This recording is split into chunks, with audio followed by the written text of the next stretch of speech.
प्राचीन भारत के इतिहास का क्रमवार अध्ययन। सबसे पहले पाषाण काल, जिसको तीन भाग में बांटा गया है: पूर्व पाषाण काल, मध्य पाषाण काल और उत्तर पाषाण काल। सिंधु घाटी सभ्यता, जिसमें सिंधु नदी और उसकी सहायक नदियों के किनारे बसे नगर के बारे में पढ़ना है। वैदिक काल, जिसमें ऋग्वैदिक काल और उत्तर वैदिक काल के बारे में पढ़ेंगे। महाजनपद काल, जिसमें 16 महाजनपद के बारे में पढ़ना है, जिसमें महत्वपूर्ण है मगध साम्राज्य। मगध साम्राज्य में 4 वंश हैं: हर्यक वंश, शिशुनाग वंश, नंद वंश और मौर्य वंश। इसके पश्चात आता है मौर्योत्तर काल, जिसमें ब्राह्मण वंश का उदय होता है, जिसमें शुंग वंश, कर्ण वंश और सातवाहन वंश आता है।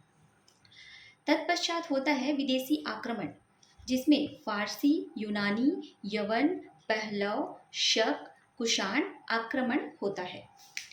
गुप्तकालीन भारत, जिसमें गुप्त वंश के बारे में पढ़ेंगे।